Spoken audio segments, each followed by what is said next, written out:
start in my kitchen again.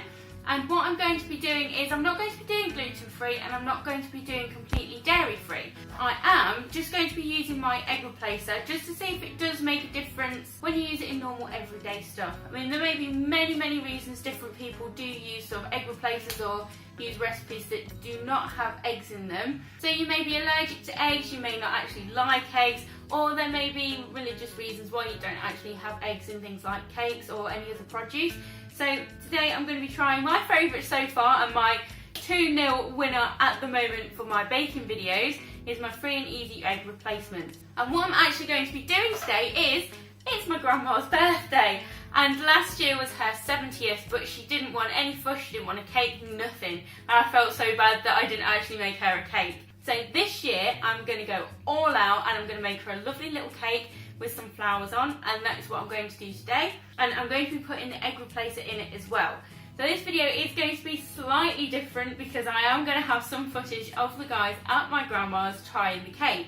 And the reason why I'm going to do that is I'm going to see if they notice if there aren't actually any eggs in it. So to me this is going to be a fun little experiment, but for you, you get to see me making a really great cake without any eggs in. So let's get started! So I've already greased and lined my tins. There are 3 of these. The reason why I'm doing 3 is because I like to do my layers separately. So I'll be doing 2 vanilla sponge and I'll be doing 1 chocolate layer. So the chocolate layer is going to go in the middle. And with my chocolate layer, what I tend to do is I actually tend to mix caster sugar and also dark brown sugar as well. The reason why I do this is just because it gives that chocolate an extra little bit more of flavour instead of just using caster sugar. So I also already have my oven heated to 170 degrees. Normally I do it on 175, but because this is going to be quite a big cake, there's going to be quite a lot of batter in each one of the trays. So just turn it down a little bit, cook it for a little bit longer, and you should have a lovely, bouncy, spongy, beautiful cake. Right, so just so that you're aware, I have already made my egg replacement mix. So that is my first one. I've got 3 separate bowls of that. So as you can see, I am using my lovely white 1960s Kenwood Chef. The reason I'm using this one and not my silver one is because this is actually a lot better for making big cakes. It's a lot quicker to mix things in as well. But this cake is going to be a little bit more special because I am going to be doing some regular batter and I'll also be doing some pink coloured batter as well. So what I'll do with that is I'll just put the regular batter into the different cake tins and then I'll create the pink batter and I'll just swirl it through so it gives it a little bit of a marbled effect. So when you cut into the cake, it's just got that lovely little marble effect, and then the chocolate layer in the middle. This is going to be amazing. So now I'm just going to measure out my ingredients. First things that I'm going to do is I'm going to mix the butter together and the sugar together and just get that all creamed and fluffy and nice. Then I'll pop in my egg replacement, I'll pop in my flour, my vanilla and a little bit of milk as well, which I will use soya milk for, and then it'll be ready to go in the oven. So like I did mention before, this is not going to be a dairy-free and gluten-free cake. So I am using proper butter, and the butter that I'm using I did get from the co-op because it's the best butter that I've found for actually making cakes. But because I am now dairy free, because I am intolerant to cow's milk, sheep's milk and goat's milk, and also egg whites and egg yolks, I cannot have any dairy and I can't have any egg. So I need to try not to lick my fingers. I have not really made a big cake since I found out about my intolerances, so there are little bits of this that are going to be very difficult for me. Mix. So I'm now just going to scrape it down and then mix it up. So how I like to do it, and different people are different, so you can do it in different sorts of ways. There's a lot of difference there. Is I like to get this all mixed up so it's nice and fluffy and it is almost white. The reason I do that is because I like cakes to be really fluffy, and if this is mixed and goes to sort of that white colour, that white kind of consistency, you know it's going to be a fluffy cake. Ooh! I'm getting everywhere. And this is also the bit that I'm going to find so hard, because my favourite bit of making cakes is trying the butter and the sugar together and probably putting a little bit extra butter in it and a little bit extra sugar just so I can have like a little spoon. But I can't do that anymore, so.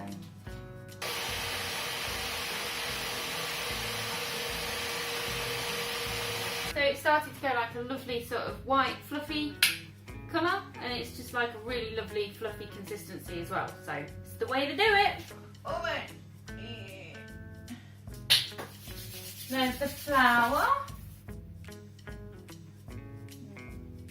Pop the egg replacement in there as well.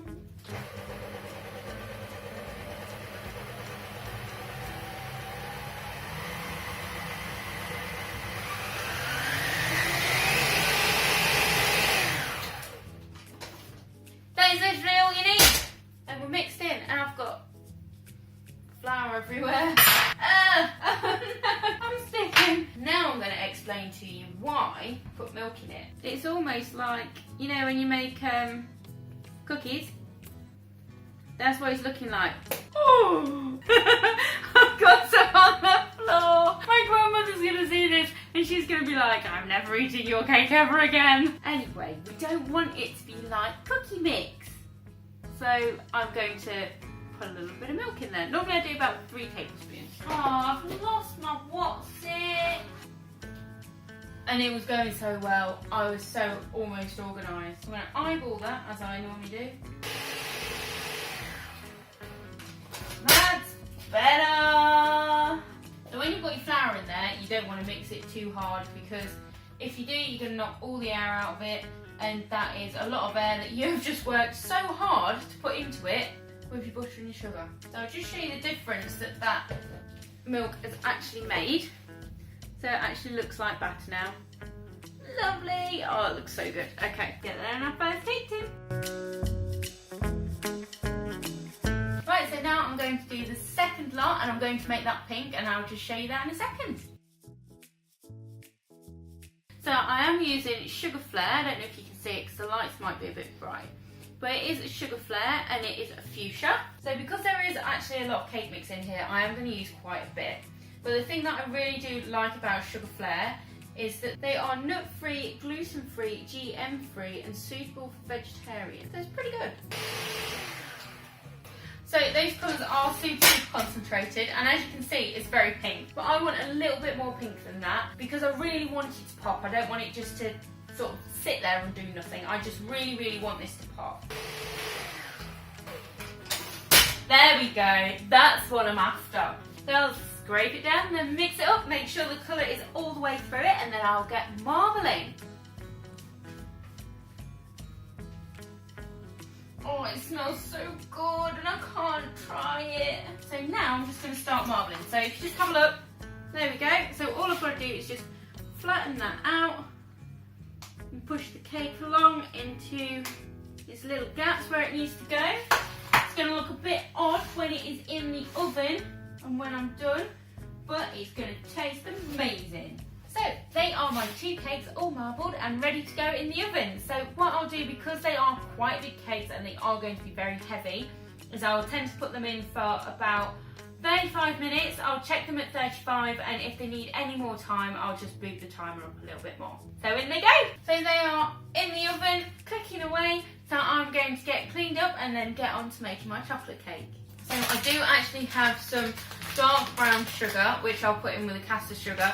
The reason I put this in is because it makes it a little bit softer and it just helps to enhance the flavour of the chocolate as well.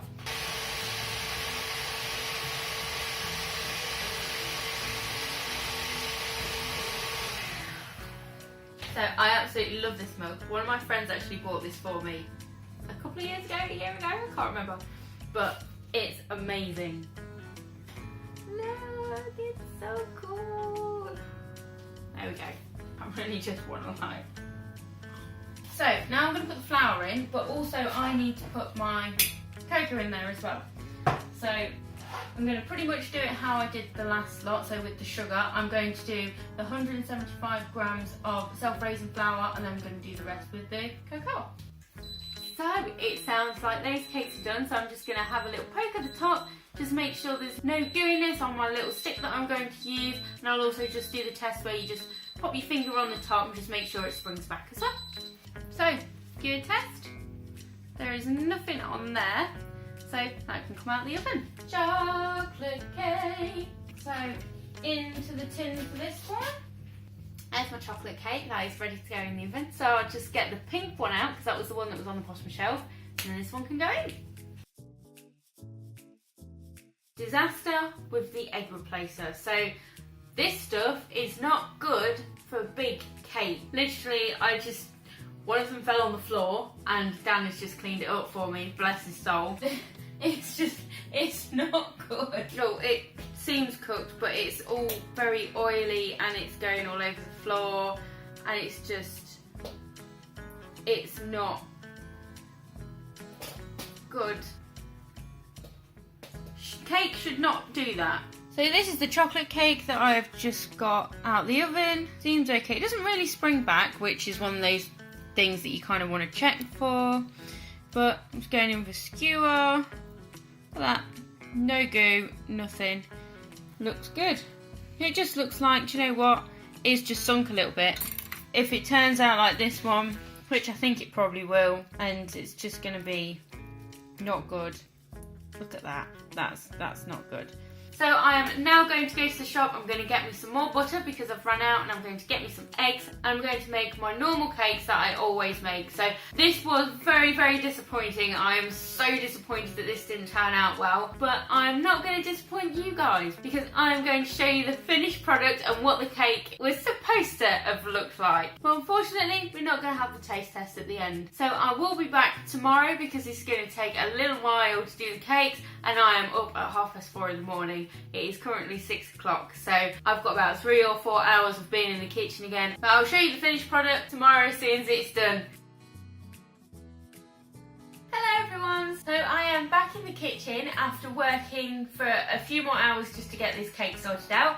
So I now have my 3 cake rounds, which are here, and they are looking absolutely lovely. So they're nice and big and thick and bouncy, which is exactly what I like from my cake. So what I'm going to do is I'm going to actually sort those out. I'm just going to get rid of all the caramelisation. I don't actually like having cakes with any caramelisation. I like all of that gone, and for it to be a lovely clean cake when you cut into it, so you haven't got, you know, those different coloured edges you get on some cakes. So I hate that, so I'll get rid of quite a lot of the caramelisation, and then I'll just start popping it together. The one thing you will notice, I've got a bandage on my arm. The reason I've got a bandage on my arm is because a couple of days ago I did actually do some ironing, and I put my iron down and I flipped the top over, and I flipped it over, my hand went over the iron, and I pulled my hand back and I caught the top of the iron on my arm. It wasn't too bad. It's been okay, but now when I sort of put clothes on and it rubs against things, it's really painful and it's starting to stick to stuff. So I thought I'll best wrap it up for a little bit and just let it kind of rest and heal. I know I'm touching it a bit actually, but it's just at that point where it's got really, really tender and it's drying out, and it's not nice. So it's all bandaged up, which means that I'm not going to get anything in the cake that shouldn't be in the cake. And that's why my hair's up as well, so you never want to really have your hair down when you're baking, especially for other people. So I'm going to crack on, get this cake sorted out, and what I'll do is I'll just show you sort of how I actually decorate the cake, all the way up until it's finally finished. Because at the end of the day, I did promise you a cake video.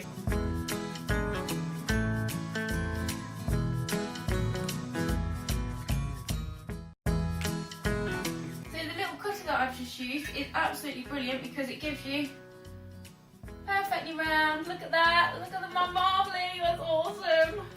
And then I can just take the top off, take the bottom off, and that's my first one done. Oh wow, this smells so good. Woo! That's okay. Don't worry about that. I can fill that in with buttercream. Oops. That is my first one done. And look at my little face. Look at his little face. A little bit that kind of just fell on the floor, but I can fill that in with buttercream. So that's my first one. That's my garbage cake, so I will give that to whoever wants it. There's garbage cake, if you wanted it. Actually, when this video goes up, there won't be garbage cake left, but I'll probably end up taking that somewhere for people to eat tomorrow. But I'm going to get started and get making this buttercream. So compared to butter, it's creamed like that. Look at that colour difference. So this is the massive reason why some people get really, really white buttercream and other people don't. So I don't like to use colours unless I really have to, and I will not use a white colouring because I can make my buttercream white just by creaming the butter. So if you're one of those people that really, really struggles to get really white buttercream, just cream your butter a little bit more. That's all there is to it. my lovely white gorgeous buttercream. Yeah! So I'm just going to change the angle of my video so you can actually see me put my cake together, and then what I'll do is I won't come back until I've finished it, so you'll just get to see me putting the cake together and putting all the nice little decorations and stuff on it.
So that is my finished cake, all ready for my grandma and her little birthday party later. So I hope she likes it. I think she's going to. And if you'd like to see some more baking bits and pieces, hopefully this time, that actually work for free from intolerances to suit myself and my husband Dan, then do feel free to click the subscribe button and the notification bell as well, and you'll just get a notification every time I upload a new video. So that's everything from me. I do hope you enjoyed the video, even though it was a little bit of a disaster, but I'll see you in the next one. Bye!